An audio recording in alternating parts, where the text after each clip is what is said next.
আসসালামু আলাইকুম সবাইকে। আহ, আমরা বলছিলাম যে এইচএসসি 26 একাডেমিক অ্যাডমিশন ব্যাচে আমরা CQ solve class plus MCQ solve class দিব। আমরা সেটাই শুরু করতেছি। আমাদের আজকের ফার্স্ট রেচন এবং বর্জ্য নিষ্কাশনের সিকিউ সলভ ক্লাস। আমি এইখানে যেই টাইপের সিকিউগুলো সলভ করাবো এর বাইরে আর কোনো টাইপের সিকিউ নাই, বোর্ডেও নাই, কলেজেও নাই। এই টাইপগুলো তুমি যদি ধরতে পারো তাহলে তুমি সিকিউ সলভ করে দিয়ে আসতে পারবা। আমি এইখানে তোমাকে সেটাই শিখাবো যে সিকিউতে কিভাবে কোশ্চেনগুলো আসতেছে, সেটার অ্যান্সার কিভাবে দিব, একটু মডিফাই করে কিভাবে দেওয়া হয়, বা বইতে আসলে কোন জায়গায় উত্তরগুলো আছে। So let's go. আচ্ছা দেখো, ফার্স্টে আমি ঢাকা বোর্ড 16 সালে একটা কোশ্চেন আনছি। এখানে ক খ অবশ্যই তোমরা নিজেই পড়ে নিবা। এছাড়াও ক খ এর আলাদা শিটও আমি দিব একটু পরেই। আমরা আজকে সৃজনশীল সলভ করব। ফার্স্ট অফ অল দেখো, এখানে একটা ছবি দিছে, তার মানে ছবি দেখেই তুমি বুঝতে পারতেছো যে ছবিটা অ্যাকচুয়ালি হইতেছে একটা নেফ্রনের, তাই না? একটা নেফ্রনের। সো এখন নেফ্রনের এ পার্টটাকে হচ্ছে মার্ক করছে, তাহলে তুমি দেখেই বুঝতে পারতেছো যে এ বলতে আমরা আগে উদ্দীপকটাকে মার্ক করব। কিভাবে সিকিউ সলভ করতে হয় সেটা আমি তোমাকে দেখাচ্ছি। এটা হচ্ছে আমাদের গ্লোমেরুলাস। ওকে, ভালো কথা। এইটা হচ্ছে আমাদের গ্লোমেরুলাস আর টোটালটা হচ্ছে আমাদের একটা নেফ্রন। বলতে উদ্দীপকের এ চিহ্নিত অংশ থেকে কিভাবে বর্জ্য পদার্থ পৃথক হয় বর্ণনা করো। এ চিহ্নিত মানে হচ্ছে গ্লোমেরুলাস। গ্লোমেরুলাস থেকে কিভাবে বর্জ্য পদার্থ পৃথক হয়, অথবা তোমাকে কোশ্চেনটা করতে পারে যে আহ, এ চিহ্নিত অংশে রেচনে এর ভূমিকাটা কি, রেচনে উদ্দীপকের এ চিহ্নিত অংশের ভূমিকাটা কি। একই কথা, একই প্রশ্ন, একই উত্তর। সো আমরা ফার্স্টে বুঝলাম যে রেচন বর্জ্য পদার্থ পৃথক হয়। আমরা জানি দুইভাবে ইউরিয়া সৃষ্টি আর মূত্র সৃষ্টি। এখন মূত্র সৃষ্টির প্রক্রিয়া হচ্ছে আনিস, আলট্রা ফিল্ট্রেশন। তাহলে গ্লোমেরুলাসে কি হয় ভাই? গ্লোমেরুলাস হচ্ছে আলট্রা ফিল্ট্রেশন হয়। আলট্রা ফিল্ট্রেশন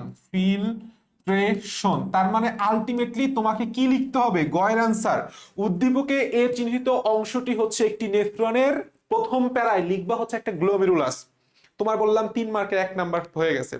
2 নাম্বার, উদ্দীপকের অর্থাৎ উদ্দীপকের এ চিহ্নিত অংশ অংশ তথা গ্লোমেরুলাস থেকে আলট্রা ফিল্ট্রেশন বা অতি সূক্ষ্ম পরিস্রবণ পদ্ধতিতে বর্জ্য পদার্থ পৃথক হয়। তোমার বললাম 2 নাম্বার পেয়ে গেছো। নিচে পদ্ধতি বর্ণনা করা হলো। And then you go to আমাদের যে বইটা আছে, বইয়ের এই জায়গাটায়, সেটা হচ্ছে এই যে, সরি এটা একটু এইভাবে নিয়ে আসি। আমরা এটা সবাই জানি। ওয়েটটা এটা একটু বড় করি, বড় করলে বুঝতে পারবা। সেটা হচ্ছে আমাদের হচ্ছে এই যে জায়গাটা আছে, এইখানে মূত্র সৃষ্টির যেই ধাপটা দেয়া আছে, আশা করি দেখতে পাইতেছো। মূত্র সৃষ্টির যেই ধাপটা দেয়া আছে, মূত্র সৃষ্টির ধাপের মধ্যে তুমি দেখবা যে আলট্রা ফিল্ট্রেশন নামে একটা কথা আছে। হ্যাঁ, এই যে আলট্রা ফিল্ট্রেশন, এই যেই আলট্রা ফিল্ট্রেশন লেখাটা তুমি দেখতে পাইতেছো যে অতি সূক্ষ্ম পরিস্রাবণ। এই অতি সূক্ষ্ম পরিস্রাবণের এই যে টোটাল প্যারাটা, এই যে টোটাল যেই প্যারাটা, সেই টোটাল প্যারাটা তোমার লিখতে হবে এই পর্যন্ত। তাহলে আমি কি বুঝাইতে পারছি যে আসলে আমাদের কিভাবে কোন উত্তরটা নিয়ে আসতে হবে? আমি বললাম এখানে উত্তর দেখাচ্ছি না, উত্তর তুমি নিজেই পড়ে ফেলতে পারবা। অতি সূক্ষ্ম পরিশ্রম থেকে শুরু করে এই পর্যন্ত হচ্ছে তোমার লিখতে হবে। এন্ড কি কি লিখবা তুমি অলরেডি জানো। কি কি লিখবা তুমি অলরেডি বললাম জানো। এইটা আসলে পড়ানোর সেরকম কিছু তোমাকে এখানে নাই। ওকে, দেখো, আমরা আরেকটা জিনিস আমি তোমাকে একটু বলতে চাই, আমার আরেকটা জিনিস একটু বলতে চাই। সেটা হচ্ছে বর্জ্য পদার্থ পৃথক হইতেছে আলট্রা ফিল্ট্রেশন। তাহলে আলট্রা ফিল্ট্রেশন কি জিনিস, কিভাবে শুরু করবা? ওই যে অ্যাফারেন্ট আর্টারিওল থেকে ফার্স্ট অফ অল আর্টারি আসতেছে, কৈশিক জালিকা সৃষ্টি করে গ্লোমেরুলাস সৃষ্টি করতেছে। এইটার চওড়া অনেক বেশি থাকে, এটার চওড়া কম, ফলে একটা চাপ সৃষ্টি হয়, যেটাকে কি বলি আমরা? হাইড্রোস্ট্যাটিক প্রেসার, 10 থেকে 25 মিলিমিটার মার্কারি। সেই প্রেসারের কারণে আমাদের রক্তকণিকা এবং প্রোটিন ছাড়া সমস্ত যৌগ সমূহই অ্যাকচুয়ালি এই গ্লোমেরুলাসের এই কৈশিক জালিকা ভেদ করে এবং বোম্যান্স ক্যাপসুলের যে আবরণটা ভেদ করে এই বোম্যান্স ক্যাপসুলার স্পেসে এসে জমা হয়, যেটাকে প্রাথমিক মূত্র বলা হয়। এইভাবেই টোটালটা বই থেকে সুন্দর করে লিখে, সেটা হচ্ছে বেসিক কনসেপ্ট, সুন্দর করে লিখে দিয়ে আসতে পারলে আমাদের অ্যান্সার শেষ। দেখো গতে একটা চমৎকার অ্যান্সার বলছে, সরি কোশ্চেন বলছে, উদ্দীপক দ্বারা নির্দেশিত অঙ্গটি বিকল হলে। তাহলে নির্দেশিত অঙ্গটি মানে কি? নির্দেশিত অঙ্গটি বলতে বোঝানো হয়েছে আমাদের কিডনি। এখন খেয়াল করো, কিডনি বিকল হলে গৃহীত সাময়িক বিকল্প পদ্ধতিগুলোর মধ্যে স্থায়ী বিকল্প পদ্ধতি বলে নাই, কি বলছে? গৃহীত সাময়িক বিকল্প পদ্ধতিগুলোর মধ্যে কোনটি সুবিধাজনক বলে তুমি মনে করো? এখন সাময়িক বিকল্প পদ্ধতি বলতে বোঝানো হচ্ছে আমাদের ডায়ালাইসিস। কি বোঝায়? ডায়ালাইসিস। এন্ড ডায়ালাইসিস দুই প্রকার, একটা হচ্ছে হিমোডায়ালাইসিস আর একটা হচ্ছে আমাদের পেরিটোনিয়াল ডায়ালাইসিস। তাহলে এই হিমোডায়ালিসিস আর পেরিটোনিয়াল ডায়ালিসিসের মধ্যে কোনটা বেশি সুবিধাজনক? হিমোডায়ালাইসিস। তখন তোমাকে অ্যাকচুয়ালি এই প্যারাটা এই যে বইয়ের এইখান থেকে এই পর্যন্ত তোমাকে লিখতে হবে। আমি একটু বড় করে দেখাই। সেটা হচ্ছে, তুমি যদি দেখতে পাইতেছো যে এই যে হিমোডায়ালিসিসের প্যারাটা, এই হিমোডায়ালিসিস প্রথমে হচ্ছে ডায়ালিসিস কি জিনিস সেটা সংজ্ঞা লিখবা। হিমোডায়ালিসিস থেকে শুরু করে একদম এই পর্যন্ত 4 থেকে 5 ঘন্টা ব্যবহার সময় লাগে এবং প্রতিবার সদ্যক বানানো ডায়ালিসিস ব্যবহার করতে হয়। এন্ড লাস্ট অফ অল তোমাকে একটা কথা লিখতে হবে, সেটা হচ্ছে এইটাকে তুমি কেন একটা সুবিধাজনক বিকল্প পদ্ধতি বললা। এর one of the most important কারণ হচ্ছে পেরিটোনিয়াল ডায়ালিসিসের মধ্যে বললাম একটা ডায়ালাইসিস সহ একটা ব্যাগ ঝুলায় রাখতে হয়। তাহলে কাপড় চোপড় পরা, দৈনন্দিন কাজকর্ম করা, বারবার হাসপাতালে যাওয়া, এটা প্যারার বিষয়। কিন্তু হিমোডায়ালিসিস বেলায় কি হচ্ছে, দেখা গেছে যে মাসে 2-1 বার করে যায় তুমি ডায়ালিসিস করে আবার সুস্থভাবে ফিরে আসতে পারতেছো, আলাদা করে কোনো ব্যাগ লাগতেছে না। দ্যাটস ওয়াই শেষে এই কমন সেন্স দিয়ে 2-3টা লাইন লিখে বলতে হবে, অতএব উদ্দীপক দ্বারা নির্দেশিত অঙ্গটি তথা কিডনি বিকল হলে গৃহীত সাময়িক বিকল্প পদ্ধতিগুলোর মধ্যে হিমোডায়ালিসিসকে আমি সুবিধাজনক বলে মনে করি। একদম 4-এ 4 পাওয়া যাবা। তাহলে আমি আশা করি বুঝাইতে পারতেছি যে আমরা আসলে সিকিউ কিভাবে সলভ করতে হয়। লেটস গো, আমাদের দ্বিতীয় সিকিউতে কি বলছে, এটা ভিকারুননিসা নুন স্কুলের কলেজের একটা আমাদের সিকিউ নিসি। বলছে উদ্দীপকে উল্লিখিত অঙ্গের এ অংশটি মূত্রতরিতে কি ভূমিকা পালন করে। দেখো সেম টাইপের কোশ্চেন, একদম গ আর ওইটার গ, 2 নম্বরের গ সেম। উদ্দীপকের এ চিহ্নিত অংশ থেকে কিভাবে বর্জ্য পদার্থ পৃথক হয় বর্ণনা করো, আর মূত্রতরিতে কি ভূমিকা পালন করো, একই কথা। তাহলে আমরা বললাম গ অলরেডি পড়ে ফেলছি। এরকম অসংখ্য বোর্ডের কোশ্চেন, অসংখ্য কলেজের কোশ্চেন আইসে গেছে। সো এটা খুব চমৎকার করে পড়তে হবে। আলট্রা ফিল্ট্রেশনটা আমি বারবার বলতেছি, গয়ের উত্তর হচ্ছে কি লিখতে হবে আমাদের? Ultra filtration.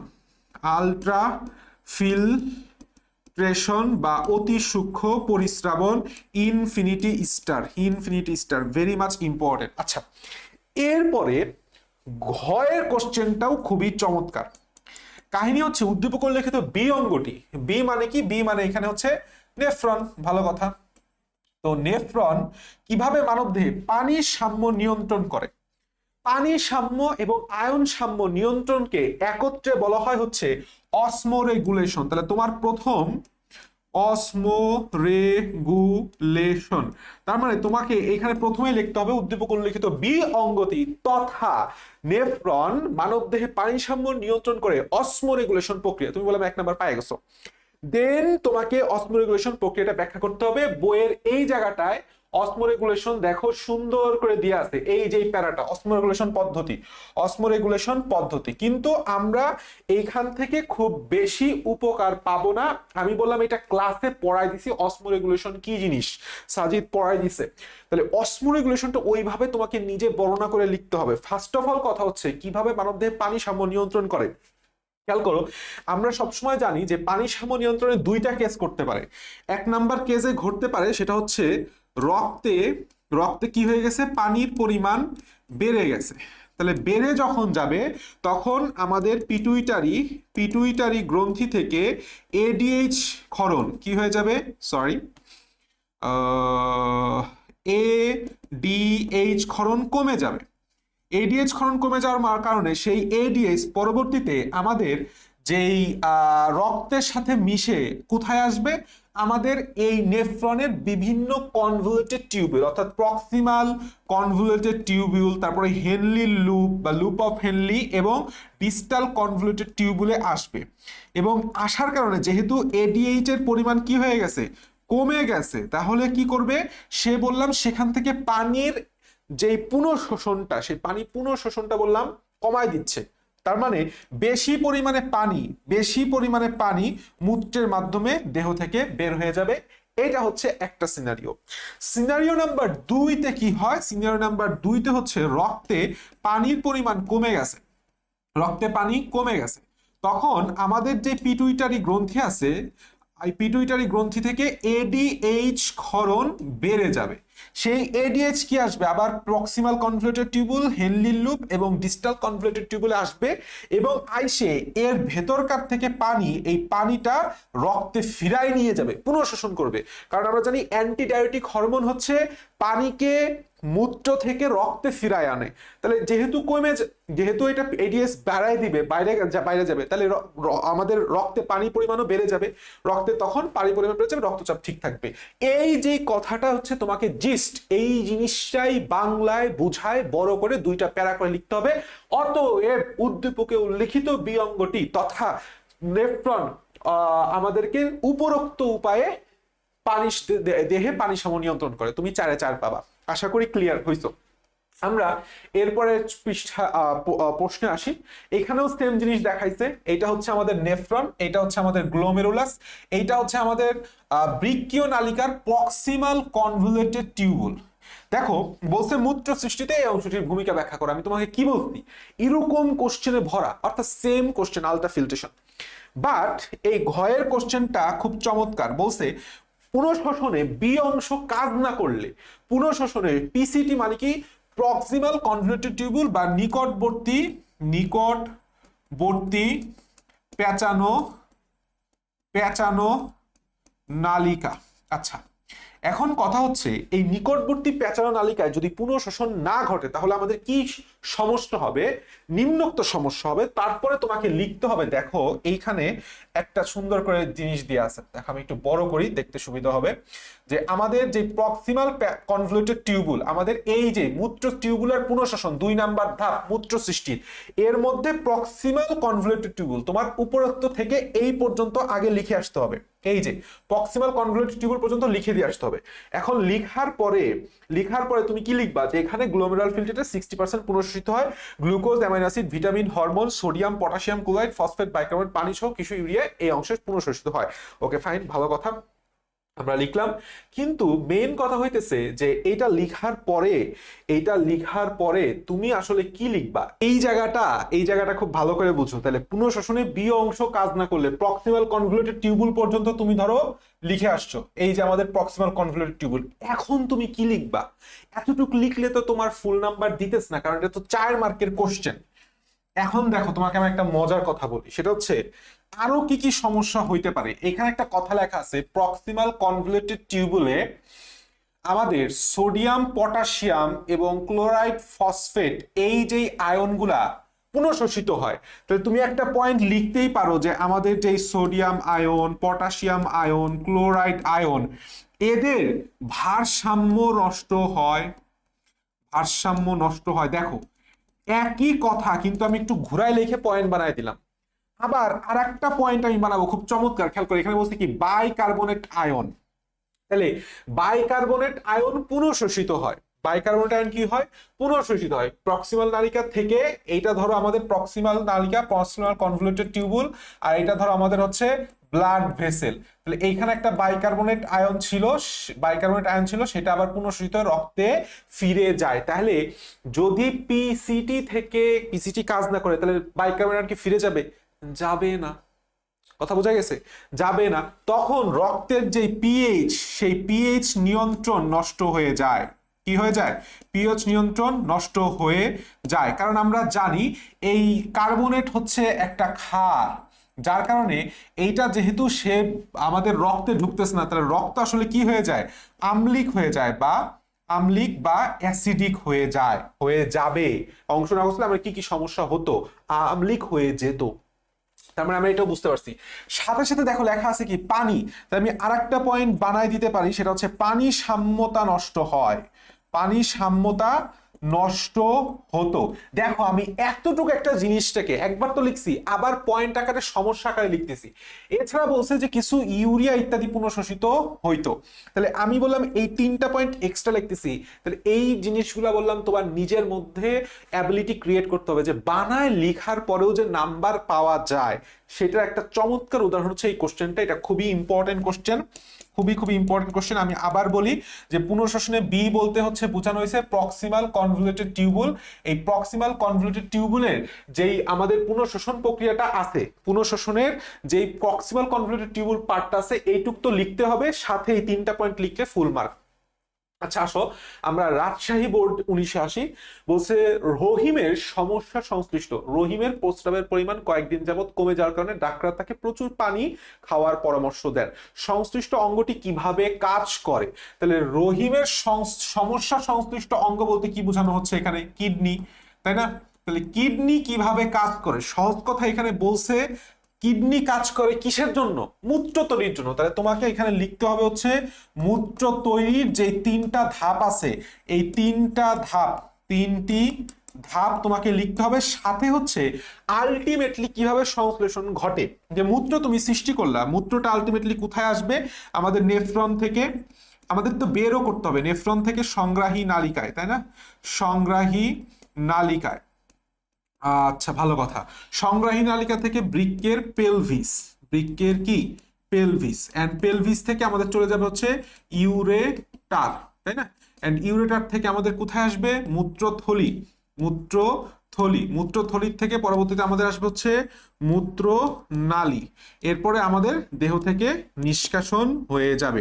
এই শেষ পর্যন্ত কথাটা সুন্দর করে গুছায় লিখতে পারলে আমাদের 3-এ 3 দিয়ে আসবে। অর্থাৎ তোমাকে প্রথমে মূত্র সৃষ্টির 3টা ধাপ সংক্ষেপে লিখবা, 2.5 পৃষ্ঠার বেশি, 3 পৃষ্ঠার বেশি তো প্রশ্ন উঠে না। এখন আসো ঘ নাম্বারে, রহিমের সমস্যা সমাধানের জন্য একটি হরমোনও ভূমিকা পালন করে। আমরা তাহলে এখানে বুঝতেছি যে এইখানে প্রস্রাবের পরিমাণ কয়েকদিন কমে যাওয়ার কারণে প্রচুর পানি খাওয়ার পরামর্শ, তার মানে এখানে পানি সাম্যতা বুঝাইছে, তাই না? দেহে পানি সাম্যতার কথা বুঝাইছে। দেহে পানি সাম্যতার জন্য একটা হরমোন দায়ী, যেই হরমোনটা হচ্ছে নাম হচ্ছে এডিএইচ, অ্যান্টি ডায়ুরেটিক হরমোন বা ভ্যাসোপ্রেসিন। সেটা কিভাবে কাজ করে একটু আগে আমি তোমাকে বলে দিছি, যে 2টা পয়েন্ট বলছি সেই 2টা পয়েন্ট আমাকে লিখতে হবে। যে আমার রক্তের পরিমাণ, রক্তে পানির পরিমাণ কমে গেলে কি এডিএইচ ক্ষরণ কি হয়ে যাবে? এডিএইচ ক্ষরণ বাইরে যাবে, রক্তে পানি পরিমাণ বেড়ে গেলে এডিএইচ ক্ষরণ কমে যাবে, উল্টা কাজ, বাস দ্যাটস ইট। এটাই আমাকে ব্যাখ্যা করে লিখতে হবে। চট্টগ্রাম বোর্ডে একটা কোশ্চেন আসছে, এখানে যে ফিগারটা দিছে, ফিগারটা অ্যাকচুয়ালি হচ্ছে আমাদের কিডনির ফিগার। বলছে উদ্দীপকের চিত্রটির এককে চিহ্নিত চিত্র অঙ্কন করো, মানে এটার থেকে দিতে হবে হচ্ছে আমাদের নেফ্রনের গঠন। আমরা সবাই পড়ছি, নেফ্রনের সুন্দর মতো একটা চিত্র আঁকতে হবে 100%। দেখো এখানে কি লিখতে হবে? চিত্র লিখতে হবে, এবং নেফ্রনের সুন্দর মতো যেই 2টা স্ট্রাকচার, গঠনের 2টা শিরোনামে আলাদা করে লিখতে হবে। ফার্স্টে আমরা জানি একটা নেফ্রনে কয়টা অংশ থাকে? 2টা অংশ, একটা হচ্ছে রেনাল কর্পাসল, রেনাল কর্পাসল। এই রেনাল কর্পাসলটা শিরোনাম দিতে হবে। রেনাল কর্পাসল আবার 2 ভাগে বিভক্ত, একটা হচ্ছে গ্লোমেরুলাস, আর একটা হচ্ছে আমাদের বোম্যান্স, বোম্যান্স ক্যাপসুল, তাই না? এইভাবে বর্ণনা করে লিখতে হবে। আবার আরেকটা হচ্ছে আমাদের কি? বৃক্কীয় নালিকা, বৃক্কীয় নালিকা। বৃক্কীয় নালিকার মধ্যে কি কি আছে? Proximal convoluted tubule, distal convoluted tubule, মাঝখানে আছে লুপ অফ হেনরি। এই 3টা আমাদের ব্যাখ্যা করে লিখতে হবে। চিত্রটা আমাদের সুন্দর মতো লেবেল করতে হবে, সুন্দর মতো লেবেল করতে হবে, আমরা 3 মার্ক পাওয়া যাব। দেহের বর্জ্য নিষ্কাশনে উদ্দীপকের অঙ্গটি প্রধান ভূমিকা পালন করে। তাহলে কিডনি, একটু আগেই তোমাকে বললাম, দেখো কি বলছে, রহিমের সমস্যা সমাধানের উপরের সমস্যা সংশ্লিষ্ট অঙ্গটি কিভাবে কাজ করে। এইখানেও সেম কোশ্চেন, দেহের বর্জ্য নিষ্কাশন মানে মূত্র সৃষ্টি, উদ্দীপকের অঙ্গটি কিভাবে প্রধান ভূমিকা পালন করে। তাহলে আমাকেও ঠিক আগের মতোই মূত্র সৃষ্টির ধাপ সমূহ লিখতে হবে, এবং সর্বশেষে মূত্রটার নিষ্কাশন কিভাবে হচ্ছে, ঠিক সেম কোশ্চেন, সেম উত্তর এটাই দিতে হবে। আচ্ছা আমরা এরপর একটা কোশ্চেন দেখি, এটা একটা জোস কোশ্চেন। বলছে হলিক্রস কলেজের কোশ্চেন, মানুষের উদর গহ্বরের পশ্চাতে। উদর গহ্বর আমরা জানি, গহ্বর হচ্ছে 2টা, একটা হচ্ছে উদর গহ্বর আর একটা হচ্ছে, সরি নিচেরটা হচ্ছে উদর গহ্বর, আমাদের পেটের পার্টটা মধ্যচ্ছদার নিচে, মধ্যচ্ছদার উপরে সেটা হচ্ছে আমাদের বক্ষ গহ্বর। তো উদর গহ্বরের পশ্চাতে অবস্থিত কালচে লাল বর্ণধারী অঙ্গটি সহায়তায় দেহের বর্জ্য পদার্থ অপসারণ ঘটে, এর মাধ্যমে দেহের পানি সাম্যতা, রক্তের পিএইচ নিয়ন্ত্রিত হয়। বলছে গতে উদ্দীপক উল্লেখিত অঙ্গটি সূক্ষ্ম গঠনের চিহ্নিত চিত্র গঠন করো। তার মানে কি? এখানে নেফ্রনের গঠন চাইছে, ভালো কথা। এন্ড ঘ নাম্বারটা হচ্ছে সুপার ডুপার ইম্পর্টেন্ট। বলছে উদ্দীপকের শেষোক্ত লাইনের আলোকে অঙ্গটির কার্যকারিতা ব্যাখ্যা করো। বলছে পানি সাম্যতা এবং রক্তের পিএইচ নিয়ন্ত্রণ করে। দেখো আমরা ফার্স্টে লিখবো হচ্ছে পানি সাম্যতা, তাহলে পানি সাম্যতা তো আমি তোমাকে পড়াই দিছি যে অ্যান্টি ডায়োটিক হরমোনের উপর নির্ভর করবে, কিন্তু আমাদের পিএইচ নিয়ন্ত্রণ কিভাবে করে, এইটা একটা জোস কোশ্চেন, যে আমাদের কিডনির মাধ্যমে রক্তের পিএইচ কিভাবে নিয়ন্ত্রিত হয়। দেখো, পিএইচ নিয়ন্ত্রণটা আমি একটু তোমাকে তাহলে বুঝাই লিখি, তুমি জিনিসটা বুঝলে পড়লেই মানে বুঝলেই তুমি লিখতে পারবা। সেটা হচ্ছে ফার্স্ট অফ অল কথাটা হচ্ছে ধরো, তাহলে পিএইচ নিয়ন্ত্রণ, কোনো কিছু নিয়ন্ত্রণ মানে দুইটা কন্ডিশন ঘটতে পারে। এক নাম্বার কন্ডিশন ধরলাম আমাদের পিএইচ কমে গেছে, তাহলে পিএইচ কমে যাওয়ার কারণে আমাদের যেই প্রক্সিমাল কনভলিউটেড টিউবিউল, তারপর ডিস্টাল কনভলিউটেড টিউবিউল, এইখান থেকে এখানে কি হয় যে আমাদের যে হাইড্রোজেন আয়নগুলা আছে, আমাদের পিএইচ কমে যাওয়া মানে কি, রক্তটা অ্যাসিডিক হয়ে গেছে, তাই না? রক্তটা অ্যাসিডিক হয়ে গেছে, যার কারণে কি হয়, এই পিসিটি এবং ডিসিটিতে আমাদের রক্ত, ধরো এই দিক গেছে হচ্ছে আমাদের ব্লাড, এটা হচ্ছে আমাদের ব্লাড, আর এটা হচ্ছে আমাদের পিসিটি আর ডিসিটি। তো ব্লাড থেকে যে হাইড্রোজেন আয়নগুলো আছে, সেই হাইড্রোজেন আয়নগুলা পিসিটি এবং ডিসিতে ক্ষরিত হয়, যার কারণে হাইড্রোজেন আয়ন কমে যায়। আবার অপর দিকে পিসিটি এবং ডিসিতে কি কি আছে আমরা জানি, বাইকার্বনেট আছে, এই CO3 মাইনাস আয়ন, সেই এই CO3 মাইনাস আয়ন আবার রক্তে ফিরে আসে, ফলে একদিকে আমাদের হাইড্রোজেন আয়ন বেড়ে যাচ্ছে আর অন্যদিকে বাইকার্বনেট আয়ন, যেটা আসলে একটা ক্ষার, সেটা রক্তে ঢুকতেছে। তাহলে আলটিমেটলি আমাদের রেজাল্টটা কি, পিএইচ আস্তে আস্তে বেড়ে যাবে। ঠিক উল্টা ঘটনা ঘটবে যখন আমাদের পিএইচটা বেড়ে যাবে, তখন কি হবে, ধরো এইটা হচ্ছে আমাদের পিসিটি মানে প্রাইম প্রক্সিমাল কনভলিউটেড টিউবুল, আর এটা হচ্ছে আমাদের ডিসিটি, ঠিক আছে? আর এদিক দিয়ে গেছে হচ্ছে আমাদের ব্লাড ভেসেলটা এভাবে গেছে। তখন ঠিক উল্টা প্রসেস, আমাদের ব্লাডের যে বাইকার্বনেট, ব্লাডের কি হয়ে গেছে, পিএইচ বাইরে গেছে, অর্থাৎ বাইকার্বনেট আয়নের সংখ্যা বাইরে গেছে। তাহলে এদের কি করতে হবে, রক্ত থেকে প্রক্সিমাল কনভলিউটেড টিউবুল এবং ডিস্টাল কনভলিউটেড টিউবুলে সে ক্ষরণ করে দেয়।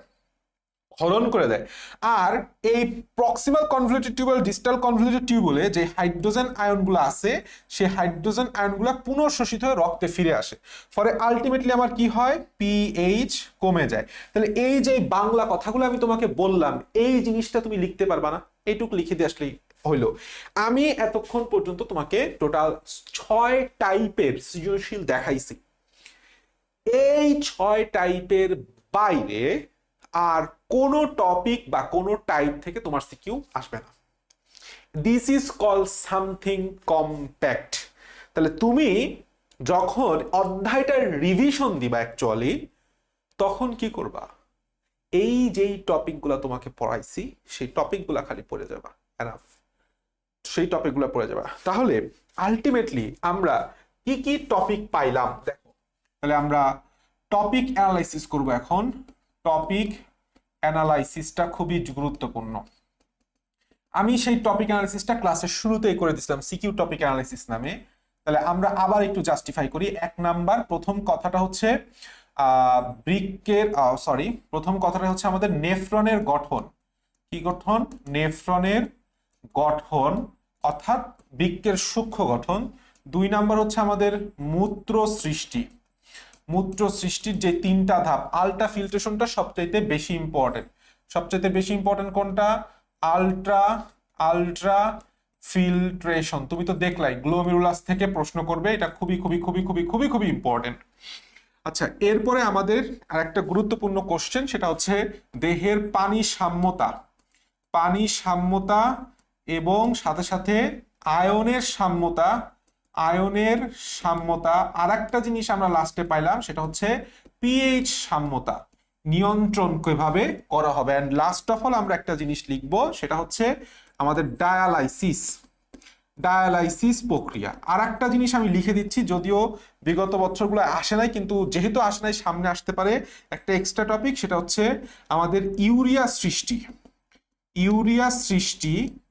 সৃষ্টির যে ধাপটা আমরা জানি, সেটার নাম কি? অর্নিথিন চক্র। এই অর্নিথিন চক্রটা অবশ্যই পড়বা, কারণ এটা এত বছর না আসলেও সামনে আসবে। দিস ইজ আমাদের এই অধ্যায়ের অল সিকিউ and সৃজনশীল অ্যানালাইসিস।